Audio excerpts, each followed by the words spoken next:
En el nombre del Padre, y del Hijo, y del Espíritu Santo. Amén. Pues vamos a continuar con nuestro tema del reino de los cielos. Nos habíamos quedado en el punto que estábamos hablando del cuerpo místico de nuestro Señor Jesucristo, y que podríamos decir que se compone de la iglesia peregrina, que somos nosotros que hoy caminamos en esta realidad, pero que además también hay un gran pueblo, que son aquellos hermanos que murieron en gracia de Dios, pero que tienen que purificarse, y ese pueblo la Iglesia Católica le ha denominado la Iglesia purgante, los que están purificándose para más tarde entrar en el cielo. Y el tercer gran pueblo, que es donde está la cabeza, que es donde está nuestro Señor Jesucristo, los santos, la Virgen Santísima, pues se le denomina la Iglesia triunfante. Bueno, pues todos esos, podríamos decir, todos esos tres grandes pueblos forman lo que conocemos como el cuerpo místico de Jesucristo. Y bueno, este cuerpo místico tiene ciertas características, de las cuales vamos a mencionar pues 4. La primera es que siempre ha tenido la unidad y la debe de tener siempre. ¿Por qué es necesaria la unidad? Porque solamente de esta manera esta iglesia está vivificada, ¿sí?, por una sola alma, ¿no? ¿Sí? A ver si me explico. O sea, debe de ser una sola iglesia, por eso es importante la unidad, porque está vivificada por una sola alma, ¿sí? Por un solo espíritu. Y es la dádiva, es lo que Dios nos dio en Pentecostés, y es lo mismo que el Señor pedía en el huerto de Getsemaní. Por lo tanto, tenemos que ser obedientes para que esa dádiva, para que ese espíritu trabaje en nosotros, ¿sí? Miren, les podría, pues más o menos decir un por qué esto es necesario. Imaginemos que esa unidad que tiene como doctrina, que tiene como autoridad, es una fuerza centrípeta, ¿sí? Es una fuerza que va, decíamos, del núcleo, que va del embrión, que va de la piedra angular, que va hacia afuera, ¿sí? Y que por lo tanto tiene que mantener esa unidad para que tenga esa vida del Espíritu, esa vida del Espíritu Santo, que es la iglesia. Ojalá me explique. El segundo punto, que también es muy importante, es la catolicidad. O sea que nuestra iglesia es católica. Y esa es la otra fuerza que podríamos decir que la cierra, la complementa, y es la fuerza centrífuga, que le permite, fíjense, le permite expandirse, se va expandiendo, ¿verdad? Y a la misma vez va absorbiendo a esa humanidad redimida sin ninguna distinción, ni de raza ni de color. Y por eso el Concilio Vaticano II, ¿verdad?, denomina a nuestra iglesia sacramento universal de salvación. Fíjense, por eso es muy importante tanto la unidad como la universalidad. Luego pasamos a una tercera, podríamos decir, nota de la iglesia, ¿no? Y esta, híjole, pues si las otras son importantes, imagínense ustedes esta. Se nos dice que esa es la santidad.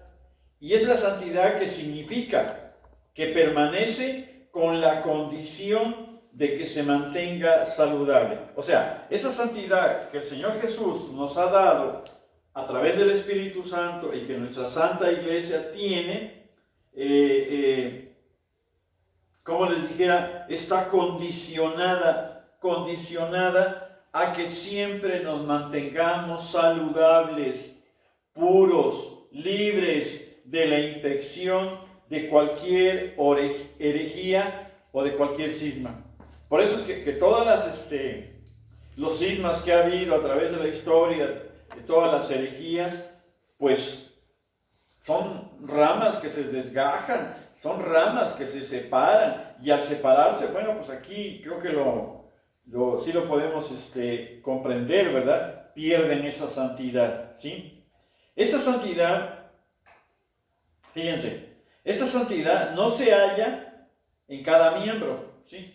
No podemos decir, no, es que yo me voy de la iglesia y formo otra y me llevo mi santidad. No es así. Porque esta santidad no se halla en un elemento, no se halla en un miembro, sino se halla, ¿sí?, en la iglesia total, en esto que decíamos, el cuerpo místico de Cristo. Iglesia triunfante, iglesia purgante y iglesia peregrina, ¿no? Por eso es importante, decíamos, la unidad. Puesto que el Espíritu Santo es el alma de la iglesia, puede ser el instrumento de la santificación de todas las almas. La luz del sol no se mancha, ¿verdad?, aunque sus rayos traspasen los cristales sucios de una ventana, ¿no? Es un ejemplo que nos ponen aquí.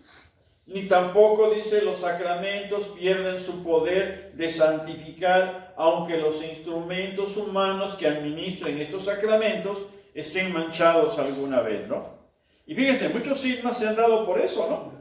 Porque se critican al Papa, se critican a los obispos, se critica a los católicos, y entonces, sintiéndose más buenos, sintiéndose que van a hacer las cosas bien, se separan de la iglesia.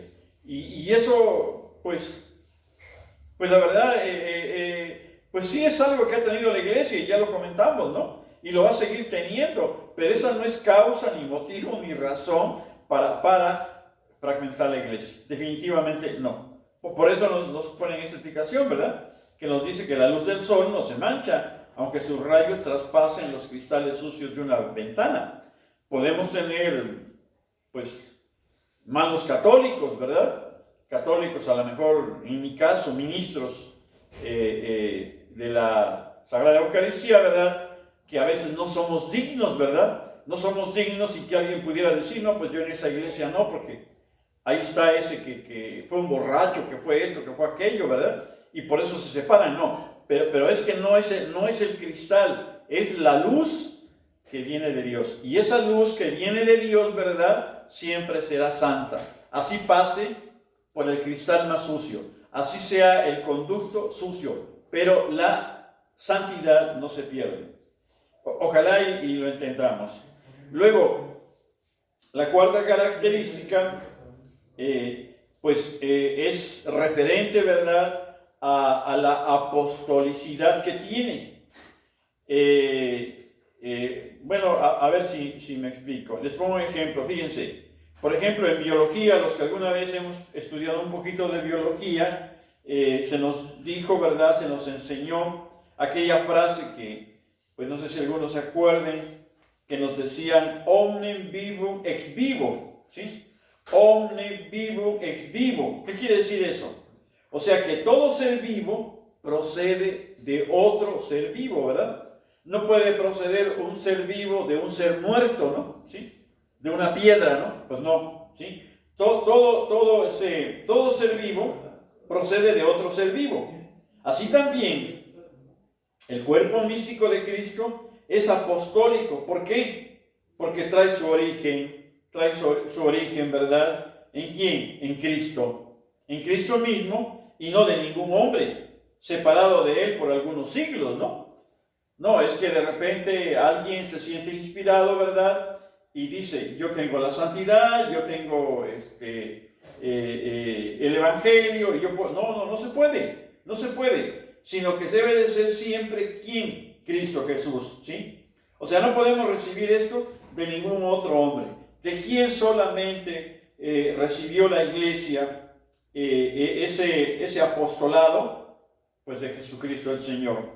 Tal es la razón por la que la iglesia en sus primeros días, fíjense, y hay un ejemplo aquí que nos ponen para que nos quede claro esto, nos dice que la iglesia en sus primeros días se reunió para elegir un sucesor de Judas.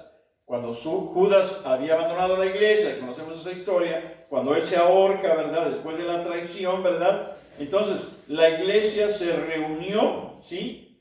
Para nombrar un sucesor de Judas, que había de ser, fíjense, y eso es muy importante, por eso les digo que no cualquiera puede ser apóstol, ¿verdad? No cualquiera puede fundar una iglesia, dice, que había de ser testigo de la resurrección y haber sido compañero de los apóstoles, ¿sí? Es pues necesario que de estos hombres que nos han acompañado todo el tiempo en que el Señor Jesús entró y salió con nosotros, comenzando desde ¿dónde? Desde el bautismo de Juan en el Jordán hasta el día en que nuestro Señor, ¿verdad?, fue tomado arriba de nosotros, decían los apóstoles, ¿verdad? Uno de estos mismos, juntamente con nosotros, será hecho testigo de su resurrección, ¿sí? Y eso, pues, si tienen alguna duda, está en Hechos de los Apóstoles, capítulo 1, verso 21, ¿sí? Definitivamente, ¿no? ¿Quiénes son los que pertenecieron a esa base apostólica? Pues todos aquellos que estuvieron con el Señor Jesús. Aún el que sustituyó a Judas fue alguien, ¿verdad?, que anduvo con ellos, que fue compañero con ellos, ¿sí?, que anduvo en todo ese caminar de nuestro Señor Jesucristo y que sabemos esa elección. Dice, así el Cristo que se vació o se anonadó a sí mismo en la encarnación, hallaba ahora su plenitud en Pentecostés. Y aquí hay otra cosa muy importante, ¿sí?, que le llaman la kenosis o la humillación. Esta es una de las facetas de su ser, ¿sí? Definitivamente, ¿no? La humillación. Luego la otra, ¿verdad?, es el pleroma, ¿sí? O su vida continuada en su esposa, que es la iglesia. Su cuerpo místico o la iglesia es la otra faceta. Así como la pérdida o vaciamiento de luz y color que experimenta el sol se corresponde con la acción de llenar la tierra con su radiante energía. Del mismo modo, la corriente descendente del amor de nuestro Señor Jesucristo halla su complemento en lo que San Pablo llama su plenitud, es decir, la Iglesia católica. Muchos piensan que habrían creído en Él si hubieran vivido en sus días. Hay quienes dicen eso, ¿no? ¿Sí? No, yo si hubiera creído en Jesucristo, pero como me hubiera tocado vivir en sus días. Pero en realidad, fíjense, la ventaja no habría sido grande. Los que no le ven como ser divino en su cuerpo místico, hoy en día, pues tampoco lo iban a ver en ese entonces como un ser vivo en su cuerpo físico. De nada le servía. Eso dicho en palabras llanas que las entendamos. Si hoy alguien no cree en la iglesia, no cree en la catolicidad, en la unicidad, en la santidad del cuerpo místico de Cristo, pues también, si hubiera vivido en los tiempos del eterno Galileo, en que nuestro Señor Jesucristo anduvo allá por Judea, ¿verdad?, pues tampoco le hubiera creído. ¿Cuántos no tuvieron ese contacto cercano con Él y no le creyeron? Lo mismo les hubiera pasado, ¿sí? Entonces, por eso, no es raro, ¿verdad?, que esta gente abandone la iglesia, ¿no? No es raro, ¿verdad?, que muchos, pues, hagan sus sectas, ¿no? Dice, si hay escándalos en algunas células de su cuerpo místico, los hubo también en su cuerpo físico. En ese entonces, ambos ostentaban una apariencia humana que en los momentos de flaqueza o crucifixión requieren aquella fuerza moral, ¿sí?, para distinguir lo divino del mal, ¿sí? Hoy, por ejemplo, ¿qué tenemos hoy? Hoy se nos habla de esos males que tiene nuestra iglesia, ¿no? De que en la iglesia habemos borrachos, habemos adúlteros, habemos pederastas y tantas cosas, ¿no? Pues en ese tiempo también hubo renegados, traidores, lo conocemos, ¿verdad? Lo sabemos, la historia no lo ha enseñado, ¿no? En los Hechos de los Apóstoles y en los Evangelios, ¿no? En los tiempos galileos hacía falta que la fe estuviera apoyada por motivos de credibilidad para creer en el reino que el Señor Jesús venía a establecer, o sea, su cuerpo místico, a través del cual santificaría a los hombres. Después de su crucifixión, por medio del Espíritu Santo, en los días actuales ahora requerimos de una fe sostenida por los mismos motivos de credibilidad, para creer en quién, en la cabeza, en el Cristo invisible que gobierna, enseña y santifica a través de su cabeza visible, ¿sí?, que es el Papa, y de su cuerpo místico, que es la Iglesia. Decíamos, iglesia peregrina, iglesia militante. Y bueno, pues en cada caso, ¿verdad? Hacía falta algo que yo les digo, ¿no? Que yo les digo, hacía falta un levantamiento, ¿no? Y esto ha sido un gran misterio, ha sido un gran misterio. Y qué triste, ¿verdad?, que han pasado 2000 años y este gran misterio no lo hemos entendido. ¿Cuál es ese misterio? Bueno, el Señor nos dijo que para redimir a los hombres, ¿sí?, Él, el Señor, y eso se lo dijo a Nicodemo, había de ser levantado. Había de haber un levantamiento en la cruz. ¿Para qué? Para santificar a los hombres en el Espíritu. Había de ser levantado a los cielos en la ascensión. Por lo tanto, Cristo todavía, fíjense, esto es bien hermoso, bien importante, ¿sí? Por lo tanto, Cristo todavía camina por encima de la tierra ahora en su cuerpo místico, mientras que antes lo hacía en su cuerpo físico. El Evangelio, podríamos decir, que fue la prehistoria de la Iglesia, de la misma manera que la Iglesia hoy es la poshistoria del Evangelio. Todavía se le niega posada, ¿sí?, como alguna vez se le negó al Señor Jesús en Belén. Hoy tenemos tristemente nuevos Herodes, con otros nombres. Hoy les decimos ateos, les decimos comunistas, les decimos masones. Y bueno, pues hasta países tristemente, ¿verdad? Y créanme que me duele decir, pero es cierto, ¿no? Países donde hoy están destruyendo cruces, hoy están persiguiendo a la iglesia, ¿no? Los persiguen hasta con la espada, ¿no? Otros, dice aquí el tema, otros satanes aparecen para tentarle a buscar el atajo de la popularidad y apartarle de la cruz y de la mortificación. Ese es otro mal de nuestro tiempo. Hoy tenemos el hedonismo, tenemos el bienestar que nos ofrece el mundo, tantas cosas, ¿no? El divorcio, ¿no? O pues tentaciones como muchos pues se llegan a tener en el matrimonio, como búscate otra, sé feliz, aunque te vayas al infierno. Escuchaba a alguien que decía, pues tú sé feliz aunque te vayas al infierno, no me importa, ¿no? De verdad, híjole, cada barbaridad que decimos dentro de nuestra filosofía barata, que híjole, ya mejor no les digo, ¿no? Y bueno, todo esto, ¿verdad? ¿Por qué se nos dice?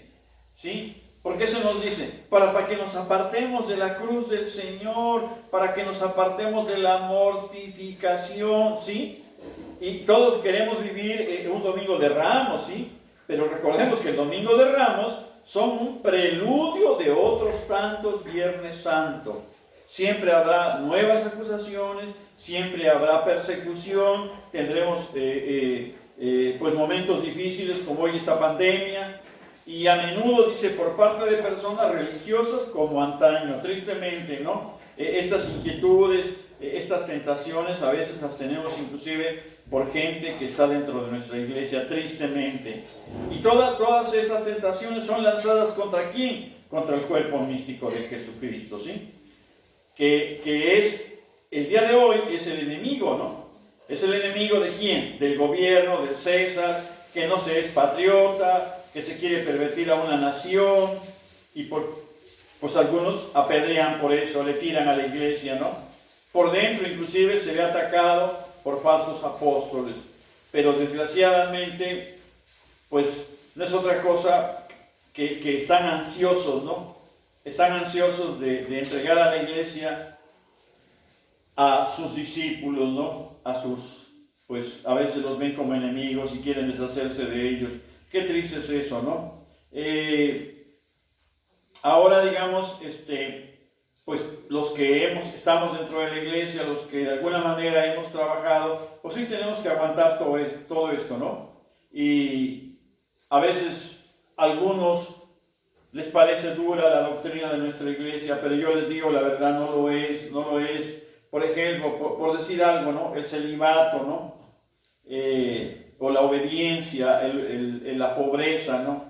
Son de veras estados de vida hermosísimos, que pues hablamos mal de estos estados de vida, pues porque no los conocemos, pero desgraciadamente es algo muy hermoso, que no es una doctrina dura, sino es una doctrina hermosa, ¿sí? Otro caso que tenemos tristemente también es lo que se habla referente al pan de vida, a la Sagrada Eucaristía, que bueno, pues eso ya lo tocamos en un tema, ¿no?